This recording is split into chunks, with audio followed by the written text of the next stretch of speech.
अस्सलाम वालेकुम young doctors, कैसे हैं आप? उम्मीद करता हूँ खैरियत से होंगे। मैं हूँ आपका host doctor juice and I am here to teach you some basic concepts, some tips and tricks of the medical knowledge. और यहाँ मेडिकल नॉलेज से मुराद वो बेसिक नॉलेज है जो हर डॉक्टर के पास होना ज़रूरी है, इरिस्पेक्टिवली कि वो किस फील्ड में या किस लेवल पे काम कर रहे हैं। ये बेसिक नॉलेज ना सिर्फ आपको एक अच्छा डॉक्टर बनने में हेल्प करेगा, बल्कि आपको जल्द अज जल्द लर्निंग से अर्निंग तक का सफ़र भी तय करवाने में हेल्प करेगा इंशाल्लाह। आज की इस वीडियो में हम ब्रीफली डिस्कस करेंगे कि ऑक्सीजन थेरापी जो है वो किन पेशेंट्स को चाहिए होती है और उसको डिलीवर करने के क्या क्या तरीक़ेकार हैं। ऑक्सीजन को डिलीवर करने के जो तरीके हैं उनको डिस्कस करने से पहले मैं आपको दो तीन चीज़ें बताना चाहता हूँ जो बेसिक चीज़ें हैं। सबसे पहले आप ये देख लें कि SpO2 एक मोडालिटी है और PaO2 एक इससे मिलती जुलती मोडालिटी है, राइट। इनके बीच में क्या डिफरेंस है इसको समझना बहुत ज़रूरी है। SpO2 जो है वो हमें पल्स ऑक्सीमीटर जो है वो कैलकुलेट करके बताता है। पल्स ऑक्सीमीटर आप अच्छी तरह जानते हैं, एक छोटी सी डिवाइस होती है और वो डिवाइस जो है वो ब्लड के अंदर ऑक्सीजन की सैचुरेशन को डिटेक्ट करती है और हमें स्क्रीन पे बताती है कि इस वक्त इस पेशेंट की जो SpO2 है वो कितनी है, राइट। और SpO2 की नॉर्मल वैल्यू जो है वो 94 से लेकर 100 तक होती है। इसी तरह एक और मोडालिटी है PaO2। यहाँ पे पार्शियल प्रेशर ऑफ ऑक्सीजन इसका मतलब है, और यहाँ पे जो छोटा a है ये इंडिकेट करता है कि हम इस वक्त आर्टीरियल ऑक्सीजन की बात कर रहे हैं। आपने बाज़ जगह पे P के साथ बड़ा A लिखा हुआ देखा होगा, कैपिटल A, उसका मतलब होता है एल्वियोलर ऑक्सीजन, राइट। तो इस वक्त हम आर्टीरियल ऑक्सीजन की बात कर रहे हैं और इसको हम स्मॉल a से डिनोट करते हैं। इन दोनों वैल्यूज़ के बीच में क्या रिलेशन है, इसके लिए मैं आपको ये स्क्रीन पे पिक्चर शो कर रहा हूँ। इसमें आप देखें तो सैचुरेशन जब 100% हो तो हमें PaO2 भी 100% मिलेगी, और सैचुरेशन जब 90% हो तो हमें PaO2 जो है वो इसके अगेंस्ट 60% मिल रही है, राइट। तो इन दोनों की वैल्यूज़ में डिफरेंस है और ये बहुत इम्पोर्टेंट है, राइट। इसी तरह SpO2 या ऑक्सीजन सैचुरेशन जो है वो जब 80% होती है तो पेशेंट की जो PO2 है वो एक्चुअली 45% होती है, राइट। और इसी तरह जब SpO2 50% किसी पेशेंट की हो तो इसका मतलब ये है कि PaO2 इस पेशेंट की 25 के करीब है। तो यहाँ आप नोट करें कि इनके बीच में जो वैल्यूज़ का डिफरेंस है वो काफ़ी ज़्यादा है और ये क्लिनिकली बहुत सिग्निफिकेंट है, राइट।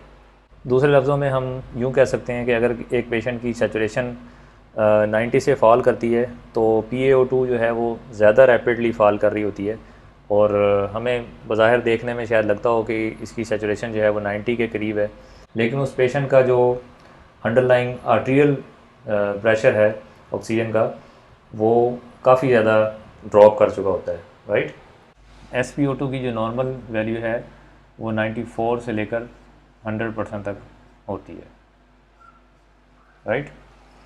अगर 94 से कम SpO2 है तो इसका मतलब है कि something is wrong with the patient और हमें इसको सीरियसली लेना चाहिए।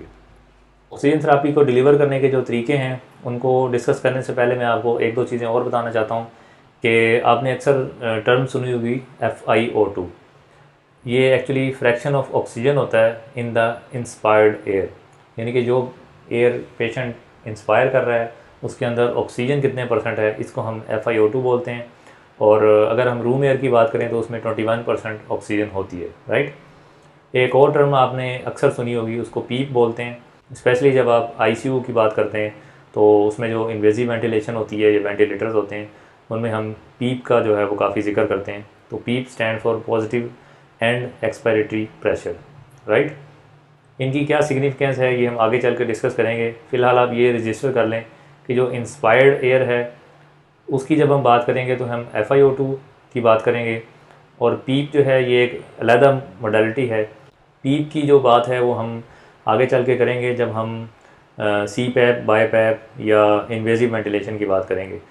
और अगर आम अल्फाज में आपको बताऊं तो FiO2 जो है वो इनपुट है जो हम पेशेंट को दे रहे हैं, और पीप जो है वो प्रेशर है जो पेशेंट के एयरवेज के अंदर, जो पेशेंट के एल्वलाई के अंदर जो प्रेशर है, और वो एल्वलाई को जो है वो ओपन रखता है और उनको फंक्शनल बनाता है। तो ये वो वाला प्रेशर होता है। किसी भी पेशेंट को ऑक्सीजन डिलीवर करने के हमारे पास कुछ 5-6 तरीके हैं, जिसमें से 4 मेथड्स हम इंशाल्लाह डिस्कस कर लेंगे। नंबर 1 पे है नेज़ल कैनुला, उसके बाद ऑक्सीजन मास्क या इसको हडसन मास्क भी बोलते हैं, उसके बाद नॉन रीब्रीदर मास्क और उसके बाद वेंट्री मास्क, राइट। ये तीनों टर्म्स जो हैं ये मिलती जुलती चीज़ें हैं, इनके डिफरेंस मैं आपको अभी बता दूंगा। नेज़ल कैनुला हम तब यूज़ करते हैं जब हमें 40% तक ऑक्सीजन चाहिए हो, या दूसरे अल्फाज में जब हम 4 to 5 लीटर ऑक्सीजन जो है वो पेशेंट को देना चाहते हैं। तो नेज़ल कैनुला जो है ये इसकी पिक्चर मैं आपको दिखा रहा हूँ, ये आप देख लें। ये बहुत कॉमनली यूज़ होने वाली चीज़ है और एमरजेंसी में, वार्ड में आपने ये अक्सर देखा होगा। तो इसका फ़ायदा ये है कि ये एक तो चीप अपरेटस है और इजी टू टॉलरेट है, पेशेंट इसको इजीली टॉलरेट कर सकता है, और इसको लगाने के साथ साथ पेशेंट जो है वो इजीली खा भी सकता है, बातचीत भी कर सकता है, तो ये टॉलरेट करना इजी है। ये यूँ कह लें कि यूज़र फ्रेंडली ऑपरेटर है, राइट। लेकिन इसकी लिमिटेशन ये है कि हम इस 4 to 5 लीटर ऑक्सीजन जो है वो मैक्सिमम दे सकते हैं। इससे ज़्यादा ऑक्सीजन इज़ नॉट रिकमेंडेड कि आप इसके थ्रू दें, राइट। उसके बाद हडसन मास्क या ऑक्सीजन मास्क है, इसमें हम 10 लीटर तक ऑक्सीजन दे सकते हैं, और इसका मतलब ये है कि हम 60% तक ऑक्सीजन जो है वो डिलीवर कर सकते हैं। ये मास्क मैं आपको स्क्रीन पर दिखा रहा हूँ, तो इसमें आप देख रहे हैं ये भी कॉमनली यूज़ होने वाला अपरेटस है, और इसका प्रॉब्लम ये है कि ये ज़रा लेस कंफर्टेबल है, लेस यूज़र फ्रेंडली है, और इसमें हमारे पास लिमिट ये है कि हम 10 लीटर तक मैक्सिमम ऑक्सीजन दे सकते हैं, और दूसरा ये कि हमें एग्जैक्टली नहीं पता होता कि हम कितनी ऑक्सीजन दे रहे हैं, क्योंकि कुछ कंडीशन ऐसी भी हैं जिनमें हम लिमिटेड ऑक्सीजन देना चाहते हैं पेशेंट को। मिसाल के तौर पर रेस्पिरेटरी फेलियर टाइप 2 जो है, जो COPD के पेशेंट्स यूजली प्रेजेंट होते हैं रेस्पिरेटरी फेलियर टाइप 2 के साथ, तो उसमें हम लिमिटेड ऑक्सीजन देना चाहते हैं, क्योंकि ज़्यादा ऑक्सीजन देने से हम पेशेंट का नुकसान कर सकते हैं, राइट। रेस्पिरेटरी फेलियर पे इंशाल्लाह मैं आपको एक सेपरेट वीडियो दे दूँगा, उसमें आपको अंदाज़ा हो जाएगा कि रेस्पिरेटरी फेलियर 1 और 2 में क्या डिफरेंस होता है।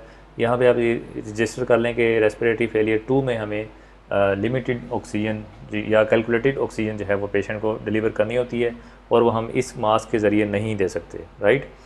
तो इस मसले को हल करने के लिए हमारे पास वेंचुरी मास्क की ऑप्शन है, ये मैं आपको स्क्रीन पे शो कर रहा हूँ, ये आप देख लें।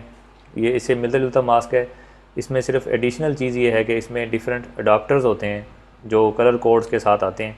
ये आप कलर कोडिंग भी इसकी देख लें, हर अडाप्टर पे लिखा होता है कि ये कितने % ऑक्सीजन जो है वो डिलीवर करेगा, तो इससे हमें एक आइडिया रहता है कि हम पेशेंट को कितनी ऑक्सीजन दे रहे हैं, यानी कि हम अपनी मर्ज़ी से ऑक्सीजन जो है वो पेशेंट को डिलीवर कर सकते हैं, और इसकी रेंज जो है वो 20 to 60% ऑक्सीजन की है, राइट। आप नोट करें कि ऑक्सीजन मास्क जो है वो भी 60% तक देता है, लेकिन उसमें प्रॉब्लम ये था कि हमें पता नहीं होता कि हम कितने ऑक्सीजन जो है वो पेशेंट को दे रहे हैं। तो जब हमने कैलकुलेटेड ऑक्सीजन देनी हो तो फिर हम वेंचुरी मास्क यूज़ करते हैं, राइट। उसके बाद एक ऑप्शन है हमारे पास नॉन रीब्रीदर मास्क की, और इसके ज़रिए हम पेशेंट को 15 लीटर्स तक ऑक्सीजन दे सकते हैं, यानी कि इससे ज़्यादा ऑक्सीजन जब हमें चाहिए हो तो फिर हम नॉन रीब्रीदर मास्क यूज़ कर सकते हैं। इसकी फ़ोटो मैं आपको स्क्रीन पर दिखा रहा हूँ, तो ये आप देखें, इसमें यह है कि एडिशनल एक रेजरवायर बैग होता है ऑक्सीजन का, जिसको हम ऑक्सीजन से फिल कर लेते हैं, और उसके बाद वो ऑक्सीजन जो है वो पेशेंट को डिलीवर होती है। और इसका फ़ायदा हमें ये होता है कि इससे हम 60 to 90% तक ऑक्सीजन जो है वो डिलीवर कर सकते हैं, यानी कि रूम एयर में हमने डिस्कस किया था कि 21% ऑक्सीजन होती है, तो उसको हम बूस्ट करके 60 to 90% तक जो है वो ला सकते हैं with the help of non rebreather mask, right. इस मास्क का एक एडिशनल फ़ीचर ये भी है कि इसमें वन वे वेल्व भी लगा होता है, जो कि पेशेंट को हेल्प आउट करता है कि वो पेशेंट जब एक्सहेल करता है तो जो कार्बन डाइऑक्साइड है वो उस वेल्व के ज़रिए जो है वो बाहर निकल जाएगी, और ऑक्सीजन का रिजर्वायर जो है वो मेंटेन रहेगा, वो वेस्ट नहीं होगा। तो ये एक एडिशनल फ़ीचर होता है इसके अंदर। और ये कुछ तरीके हैं पेशेंट को ऑक्सीजन डिलीवर करने के। जब हमें थोड़ी ऑक्सीजन की ज़रूरत हो तो हम नेज़ल कैनुला यूज़ कर सकते हैं, जब हमें उससे ज़्यादा ऑक्सीजन की डिमांड हो तो फिर हम ऑक्सीजन मास्क या हडसन मास्क यूज़ कर सकते हैं, और अगर उससे भी ज़्यादा ऑक्सीजन की ज़रूरत हो तो नॉन रीब्रीदर मास्क भी यूज़ किया जा सकता है। अगर यहाँ तक भी पेशेंट जो है वो डिज़ायर्ड SpO2 गेन नहीं कर पाता तो फिर हमारे पास इससे नेक्स्ट ऑप्शंस हैं जिसमें सी पैप शामिल है और बाय पैप है। ये actually continuously positive airway pressure को बोलते हैं, और ये बाय पॉजिटिव एयरवे प्रेशर होता है। इसमें 2 तरह के प्रेशर होते हैं और इसमें एक प्रेशर यूज़ करते हैं, राइट। और अगर इस ऑपरेटर्स के बावजूद भी जो है वो रिक्वायर्ड सैचुरेशन गेन नहीं हो सकती, तो फिर हमें इंटरमिटेंट पॉजिटिव प्रेशर वेंटिलेशन, या जिसको हम मैकेनिकल वेंटिलेशन या वेंटिलेटर बोलते हैं, तो हमें फिर इसकी ज़रूरत पड़ती है, राइट। इन चीज़ों को हम इंशाल्लाह नेक्स्ट वीडियोज़ में डिस्कस करेंगे।